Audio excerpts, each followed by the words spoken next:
Hello my dear students, welcome back to my YouTube channel.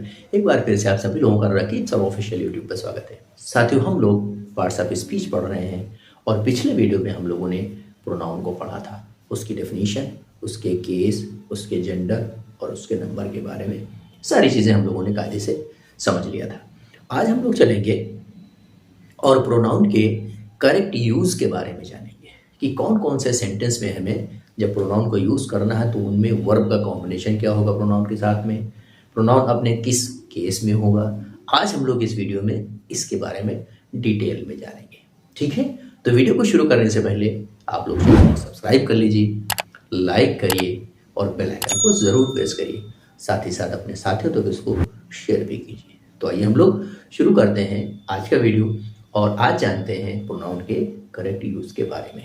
साथियों, इसके अंतर्गत पहला हमारा रूल जो है वो आता है, वो हमारा है जो हमने पर्सनल प्रोनाउन को पढ़ा था, जिसके हमने 3 केस आप लोगों को बताए थे। वो प्रोनाउन हमारे अगर किसी सेंटेंस में आते हैं एज ए सब्जेक्ट तो उनके हिसाब से ही हम लोग वर्ब का कॉम्बिनेशन बनाते हैं। यानी अगर हमारा कोई personal pronoun as a subject nominative case में होकर के किसी सेंटेंस में रखा होता है तो उसके जो भी नंबर होते हैं सिंगुलर और प्लूरल, उसके अकॉर्डिंगली हम लोग उसमें वर्ब का यूज करते हैं। ठीक है, ये हम लोगों को ध्यान में रखना है। जैसे जो हमारा सब्जेक्ट प्रोनाउन जो है वो सब्जेक्ट के रूप में आ रहा है, उसमें हमें देखना है कि वो सिंगुलर है कि प्लूरल है। यानी वो प्रोनाउन हमारा जिसको हम सिंगुलर के सेंस में यूज कर रहे हैं या जो है प्लूरल के सेंस में यूज कर रहे हैं, हमको वर्ब उसके अकॉर्डिंग ही क्या करना है, उसको कंबाइन करना है।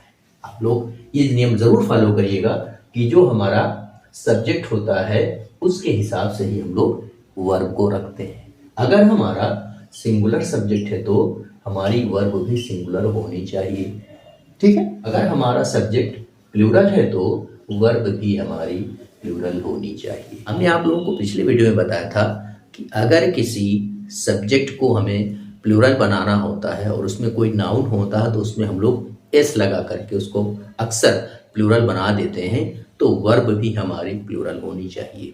लेकिन जो वर्ब की फर्स्ट फॉर्म होती है वो हमेशा क्या होती है, प्लूरल फॉर्म में ही होती है। ठीक, बहरहाल हमें ये कॉम्बिनेशन याद रखना है, singular subject singular verb, SS और वीएस। उसी तरीके से प्लूरल सब्जेक्ट और प्लूरल वर्ब, तो एसएसवीएस और एसपीवीपी ये हम लोगों को याद रखना है। चलिए अब हम लोग एग्जाम्पल को देखते हैं। जैसे पहला एग्जाम्पल है हमारा, ही इज अ टीचर। ठीक है, अब यहाँ के ऊपर जो ही है हमारा, ये प्रोनाउन हमारा सिंगुलर यूज हो रहा है सेंटेंस में, तो हमें वर्ब भी सिंगुलर इज ही रखना है। कहीं गलती से भी इज की जगह के ऊपर आर ना हो जाए, ये ध्यान में रखना है। ठीक है, तो सत्य एक चीज आप लोगों को जरूर ध्यान में रखना है कि जो आई है हमारा वो कहने को तो प्लूरल है लेकिन उसका हमेशा जो यूज होता है वो सिंगुलर के सेंस में होता है। इसीलिए प्रेजेंट में आई के साथ में एम लगता है और पास्ट में आई के साथ में वाज लगता है। ठीक है, अब इसी तरीके से हमारा दूसरा एग्जाम्पल है कि आई हैव ए कार। अब यहाँ के ऊपर आप देखते हो कि आई के साथ में हैव लगा है। ठीक है, तो हैव अगर हमारा है आई के साथ में तो ये ध्यान में रखना है कि कहीं गलती से भी हैज ना हो जाए। आप सपोज करिए कि एग्जाम में आपके सामने सेंटेंस है और हैज और हैव दोनों ऑब्लिक करके रखा है तो आप हैव के ऊपर टिक करोगे, ना कि हैज के ऊपर करोगे। ठीक है, उसी तरीके से दे आर टीचर्स। अब यहाँ के ऊपर देखो, दे हमारा जो प्लूरल है और ये प्रोनाउन हमारा यूज हो रहा है सब्जेक्टिव केस में सेंटेंस में, तो हमेशा दे के साथ में आर ही होना चाहिए, ना कि इज होना चाहिए। ये आपको ध्यान में रखना है। अब आइए हम लोग इसके अंतर्गत रूल नंबर 2 देखते हैं। रूल नंबर 2 ये है कि अगर कोई प्रोनाउन हमारा किसी सेंटेंस में ऑब्जेक्टिव केस में रखा है, कहने का मतलब है कि वर्ब के बाद में कोई प्रीपोजिशन है या नहीं हैगा, तो वर्ब के बाद में ऑब्जेक्ट जो है, ऑब्जेक्ट के स्थान के ऊपर हमारा कोई प्रोनाउन है, तो वहां के ऊपर जब कोई प्रोनाउन किसी सेंटेंस में ऑब्जेक्ट के स्थान पे होगा तो वो हमेशा ऑब्जेक्टिव केस में होगा। ये ध्यान में रखना है, वहां के ऊपर प्रोनाउन हमारा नॉमिनेटिव या सब्जेक्टिव केस में या पॉजिटिव केस में नहीं होना चाहिए। ठीक है, जैसे फॉर एग्जाम्पल सेंटेंस है आई लाइक हिम एंड हर।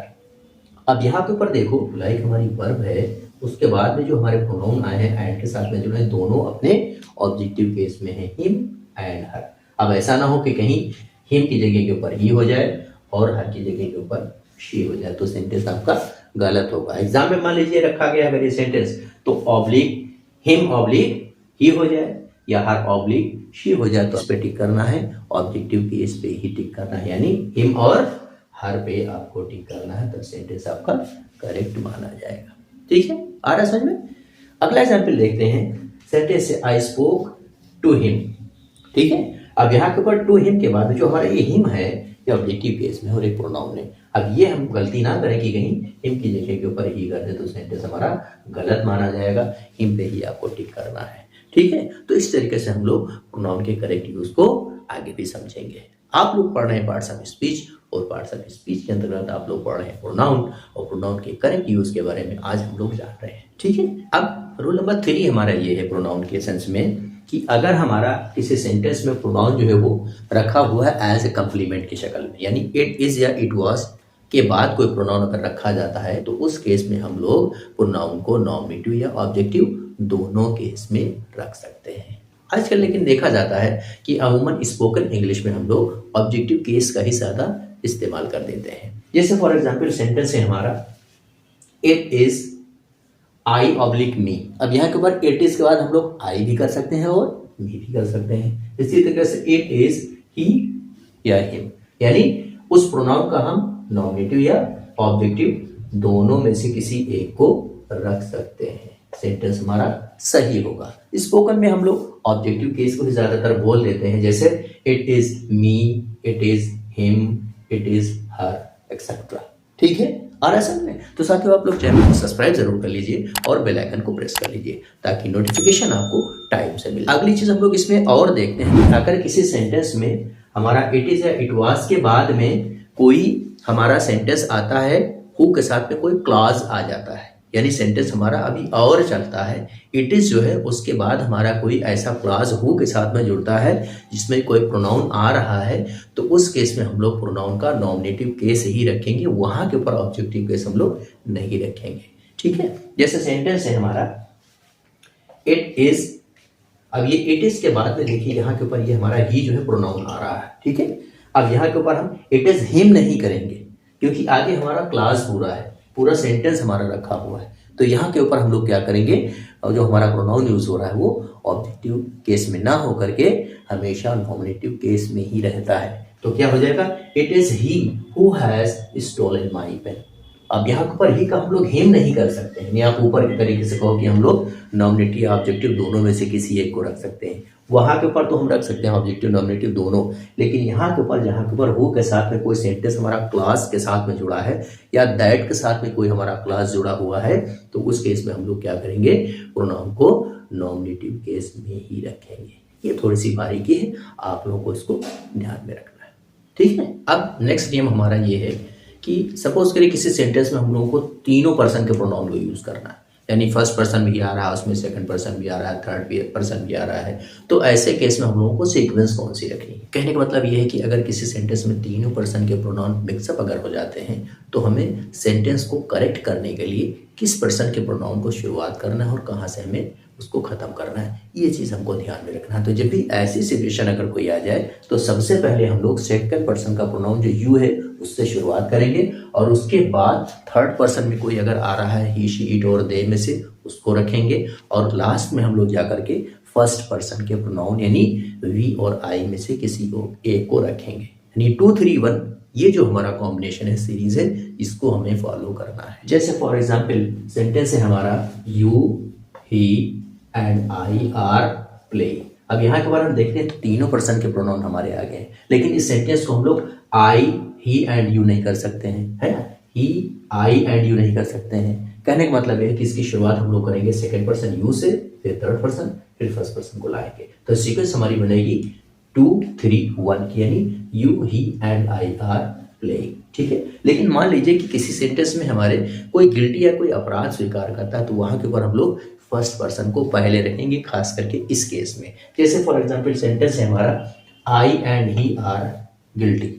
अब इस सेंटेंस में हम लोग क्या करेंगे, पहले सेकंड पर्सन या थर्ड पर्सन को नहीं लाएंगे, पहले फर्स्ट पर्सन को ही लाएंगे और उसके बाद फिर हमारा जो है वो थर्ड पर्सन आएगा, यानी आई एंड ही आर गिल्टी। ये सेंटेंस हमारा करेक्ट है। यहाँ के ऊपर आई की जगह के ऊपर हम ही नहीं कर सकते हैं और ही की जगह के ऊपर हम आई नहीं कर सकते हैं। ठीक है साथियों, अब इसके अंतर्गत अगला रूल हमारा जो है वो इम्पॉर्टेंट है। उसको बहुत ध्यान से आपको समझना है। वो ये है कि अगर हमारा किसी सेंटेंस में तीनों प्रोनाउन आ गए हैं, पर्सनल प्रोनाउन हमारे तीनों आ गए हैं और तीनों के लिए हमें पॉजिटिव केस बनाना है, तो जाहिर सी बात है कि तीनों प्रोनाउन अगर यूज में तो तीनों के लिए तो हम तीनों के पॉजिटिव प्रोनाउन रखेंगे नहीं, एक ही कोई सा हम पॉजिटिव प्रोनाउन रखेंगे जो तीनों के लिए काम करे। तो वहाँ के ऊपर हम लोग वी को रखते हैं और वी जो है हमारा वो तीनों प्रोनाउन के लिए पर्सनल प्रोनाउन में पॉजिटिव केस में काम कर जाता है। ठीक है, जैसे एग्जाम्पल के तौर के ऊपर सेंटेंस है you, he and I are. अब ये तीन हमारे हो गए सेकंड पर्सन, थर्ड पर्सन और फर्स्ट पर्सन। अब ये तीन प्रोनाउन आए हैं और तीनों को हमें पॉजिटिव केस बनाना है इस सेंटेंस में, तो हम लोग वी को लेंगे और वी का पॉजिटिव केस यहाँ के ऊपर रखेंगे जो तीनों के लिए काम करेगा। ठीक है, तो सेंटेंस है you, he and I are doing our duties. क्या रखेंगे? आवर रखेंगे। अब ये नहीं कंफ्यूजन पैदा हो कि भाई यू, ही या आई में से किसका पॉजिटिव रखें जो तीनों के लिए काम करे, तो हम लोग किसको रखेंगे? फर्स्ट पर्सन का जो वी है उसका पॉजिटिव केस सारे प्रोनाउन के लिए काम करता है। बहुत इंपॉर्टेंट है, बहुत ध्यान से इसको समझना और नोटबुक में इसको नोट भी कर लीजिए कि सारे प्रोनाउन अगर किसी सेंटेंस में हमारे आ जाते हैं और सेंटेंस में हमें पॉजिटिव केस बनाना हो तो फर्स्ट पर्सन का जो वी है उसको पॉजिटिव केस हम लोग यूज करते हैं सारे प्रोनाउन के लिए। ठीक है, इसी तरीके से हमारा अगला एग्जाम्पल है इसमें you and I have tried our best. अब यहाँ के ऊपर यू सेकंड पर्सन और फर्स्ट पर्सन है, दोनों रखा हुआ आई। अब इसके लिए हम लोग पॉजिटिव प्रोनाउन आवर का यूज करेंगे और सेंटेंस हमारा करेक्ट हो जाएगा। ठीक है, अगर किसी और प्रोनाउन के पॉजिटिव केस को यहाँ रख देंगे तो ये सेंटेंस हमारा गलत माना जाएगा। ठीक है, अगली चीज हमारी ये नोट आप लोग कर लीजिएगा कि जो यू है ये सेकंड और थर्ड पर्सन दोनों के लिए काम करता है। यू हमारा प्रोनाउन जो है ये सेकंड और थर्ड पर्सन दोनों के लिए काम करता है। जैसे एग्जांपल है you and he did not do. अब यहाँ के ऊपर रुके हम, अब पॉजिटिव केस में हमें योर करना है। क्या करना है? योर करना। तो क्या हो जाएगा? You and he did not do your duties. ठीक है, ये सेंटेंस हमारा करेक्ट है। ठीक, अब हम लोग आते हैं, देखते हैं अगला रूल है हमारा वो इट के बारे में। ये भी बहुत इंपॉर्टेंट है, बहुत ध्यान से इसको समझना है क्योंकि इट जो है एक ऐसा प्रोनाउन है जो बहुत ही स्पेशल केसेस में यूज किया जाता है। ठीक है, किन किन केसेस में इट यूज किया जाता है इसको आप लोग नोट कर लीजिएगा। इट का यूज टाइम के लिए, डिस्टेंस के लिए, वेट के लिए, वेदर के लिए, सीजन के लिए, दिन के लिए, डेट या तारीख के लिए, मंथ के लिए और ईयर के लिए। ठीक है, इन सब के लिए एज ए सब्जेक्ट अगर कोई प्रोनाउन यूज किया जाता है तो इट है वो। ठीक है, जैसे एग्जांपल है हमारा इट इज 7 o'clock। टाइम के सेंस में इट हमारा सब्जेक्ट हो गया। इट इज संडे, डे के सेंस में इट हमारा सब्जेक्ट हो गया। इट इज रेनिंग, वेदर के सेंस में इट हमारा सब्जेक्ट हो गया। इट इज मार्च, मंथ के सेंस में इट हमारा क्या हो गया? सब्जेक्ट हो गया। ठीक है, एक चीज और आपको यहाँ पे ध्यान देना है कि एक स्पेशल केस है इट का। उसमें क्या होता है, अगर किसी सेंटेंस में हमें इट का use as a subject use करना है और इन्फिनेटिव भी उसमें यानी टू प्लस और फर्स्ट हो तो इट जो होता है उसका कोई मतलब नहीं होता ऐसे सेंटेंस में और वो डमी होता है। अगर हम लोग उसको एक्सपैंड करेंगे उस सेंटेंस को तो उसमें इट ही आता है। एग्जाम्पल आप इसका समझेंगे तो बहुत अच्छे से समझ में आ जाएगा। इन्फिनेटिव टू प्लस और फर्स्ट को कहते हैं। ठीक है, आइए देखते हैं। जैसे सेंटेंस है टू स्मोक इज बैड। ठीक है, अब यहाँ के ऊपर इट कहीं आपको दिखाई नहीं पड़ रहा है लेकिन इट जो है वो डमी यूज हो रहा है। अगर इसको हम लोग एक्सपैंड करें तो क्या हो जाएगा? It is bad to smoke. ठीक है, यानी जो हमारा ये टू स्मोक है infinitive to plus verb first जो है इसकी जगह के ऊपर हिडन है इट। ठीक है, आया समझ में? अब हम लोग अगला रूल देखते हैं। अगला रूल हमारा किसी प्रोनाउन के पॉजिटिव केस के बारे में है। ठीक है, तो इस पॉजिटिव केस के प्रोनाउन के बारे में फर्स्ट नियम हमारा ये है कि हम जब भी किसी प्रोनाउन का पॉजिटिव केस यूज करते हैं तो हम लोग वहाँ के ऊपर बहुत सारे हमारे ऐसे पॉजिटिव केस है प्रोनाउन के जिसमें एस लगा होता है। जैसे वी का आवर्स, यू का योर्स, दे का देयर्स। तो हमको यहाँ पे ध्यान क्या देना है? ध्यान हमें ये देना है कि बहुत बार गलती होती है कि हम लोग एस को एपोस्ट्रॉफी समझ लेते हैं या सेंटेंस को दोबारा जब लिखते हैं तो कॉमा कहीं न लग जाए, ये ध्यान में रखना है। ठीक है कि अगर किसी भी सेंटेंस में हमें प्रोनाउन का पॉजिटिव केस यूज करना है तो जो भी पॉजिटिव बनता है, जैसे आई के साथ में माई तो खैर कोई बात नहीं, लेकिन वी के साथ अवर्स में एस ऐड है, यू के साथ योर्स में एस ऐड है, ही के साथ हिज है तो ये तो सही है, शी के साथ जो हर्स है उसमें भी एस है, दे के साथ देयर्स में भी एस है। तो हमें जब सेंटेंस में इसको रखना है तो कहीं गलती से यहाँ कॉमा ना लगने पाए। आवर्स को हम लोग इस तरीके से नहीं ले सकते हैं, नॉट आवर्स होगा, ठीक है, ये आवर्स कॉमा नहीं लगेगा। उसी तरीके से योर्स को हम लोग ऐसे नहीं लिख सकते हैं कॉमा लगा करके, या हर्स को हम लोग ऐसे नहीं लिख सकते एपोस्ट्रोफी एस, या गलती से भी वहां के ऊपर कॉमा नहीं होना चाहिए, वरना वो हमारा पॉजिटिव केस सेंटेंस का गलत माना जाएगा। ठीक है, इसके अंतर्गत साथियों हमारा दूसरा नियम ये है, तो अगर हमें किसी सेंटेंस में किसी प्रोनाउन का पॉजिटिव केस यूज करना है तो उसको हमें क्या करना है, प्रोनाउन में किसी सेंटेंस में नाउन से पहले उस हमें प्रोनाउन को रखना है जो पॉजिटिव केस में है। जैसे for example this is my car, अब यहाँ के ऊपर जो कार हमारा नाउन है इसके पहले हमने पॉजिटिव केस माई का यूज कर लिया है। ठीक है, लेकिन अगर इस सेंटेंस को हम ऐसे बनाते हैं कि दिस कार इज माइन, अगर इस तरीके से हम इस सेंटेंस को बनाते हैं तो इस केस में हम लोग क्या करेंगे, माइन को लास्ट में लेके आएंगे। ठीक है, क्या करेंगे, लास्ट में लेकर के आएंगे, ये नहीं करेंगे कि दिस इज माइन कार। अगर हमने दिस इज माइन कार कहा यानी नाउन को लास्ट में रख दिया तो सेंटेंस गलत। क्या होगा, दिस कार इज माइन, यही सही है। ठीक है, ये नहीं होना पाया कि माइन कार अगर हम करेंगे ऊपर वाले के तरीके से तो ये सेंटेंस हमारा गलत माना जाएगा। साथियों हम लोग पढ़ रहे हैं पार्ट्स ऑफ स्पीच, और पार्ट्स ऑफ स्पीच के अंदर हम लोग पढ़ रहे हैं प्रोनाउन का करेक्ट यूज। अब हम लोग आइए रिफ्लेक्सिव प्रोनाउन के बारे में बात करते हैं। हमने बताया था कि रिफ्लेक्सिव प्रोनाउन हम लोग किसी प्रोनाउन में सेल्फ या सेल्फ्स को जोड़ करके बनाते हैं। ठीक है, तो हम लोग अगर किसी सेंटेंस में पाते हैं कि सेंटेंस में जो हमारा सब्जेक्ट है वो ऑब्जेक्ट का भी काम करता है, यानी जो सब्जेक्ट हमारा यूज हुआ है किसी सेंटेंस में वही सब्जेक्ट ऑब्जेक्ट का भी काम कर रहा है, तो वहां के ऊपर हम लोग प्रोनाउन प्लस सेल्फ या सेल्फ्स लगाते हैं। ठीक है, अब जैसे हम लोग myself, oneself, themselves, ourselves, itself, their selves, इस तरीके से हम लोग यूज करते हैं। तो सेल्फ हमारा सिंगुलर प्रोनाउन के साथ में यूज होता है और इट के साथ में, और जो हमारे प्लूरल हैं उनके साथ में सेल्फ्स का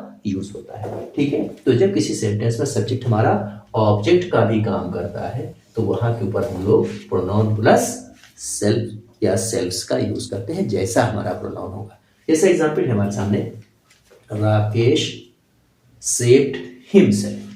ठीक है, यानी यहाँ के बाद जो राकेश है हमारा सेंटेंस में सब्जेक्ट का भी काम करता है और ऑब्जेक्ट का भी काम करता है। तो अब राकेश सिंगुलर है तो उसके लिए हम लोग ही का यूज करेंगे, और ही के साथ में हम लोग हिम वाला जो ऑब्जेक्टिव केस है उसके साथ में सेल्फ का यूज करेंगे। तो क्या हो जाएगा, राकेश सेव्ड हिमसेल्फ। ठीक है, अब यहाँ के ऊपर हिमसेल्फ का मतलब राकेश ही हो गया है। तो नाउन तो हम लोग रिपीट करेंगे नहीं, जैसा हमारा नाउन होगा उसके अकॉर्डिंगली हम प्रोनाउन रखेंगे और उसमें ऑब्जेक्टिव केस में सेल्फ या सेल्फ्स को ऐड कर देंगे।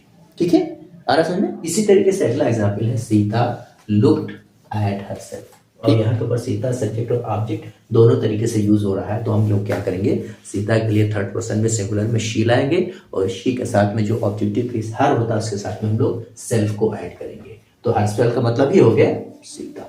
ठीक है, एक चीज यहाँ पे बारीक आप लोगों को ध्यान देना है कि अगर हमने कहा है कि सेंटेंस में सब्जेक्ट की तरीके से और ऑब्जेक्ट दोनों तरीके से एक ही काम कर रहा है तो वहां के ऊपर हम लोग क्या करेंगे, रिफ्लेक्सिव प्रोनाउन का यूज करेंगे। लेकिन अगर ऑब्जेक्ट अलग है और सब्जेक्ट अलग है, यानी दो नाउन अलग अलग तरीके से रखे हैं, तो वहां के ऊपर हम लोग रिफ्लेक्सिव प्रोनाउन को नहीं रखेंगे, जैसे ऑब्जेक्ट है उसको ही रख देंगे। जैसे सेंटेंस में हमारा श्याम सेव्ड रमेश, अब यहाँ के पास श्याम अलग एक नाउन हमारा है और रमेश अलग एक नाउन है हमारा। ठीक है, तो अब यहाँ के ऊपर हम लोग सेंटेंस में रिफ्लेक्सिव प्रोनाउन का यूज नहीं करेंगे, क्योंकि सब्जेक्ट और ऑब्जेक्ट दोनों अलग अलग हैं, दोनों अलग अलग नाउन यूज हो रहे हैं। ठीक है, आ रहा समझ में। तो साथियों ये थे हमारे प्रोनाउन के करेक्ट यूज, अभी और इसमें आगे बाकी है, तो आज का वीडियो यहीं तक, यहीं से कंटिन्यू करेंगे। Till then stay tuned with us, take care, bye bye.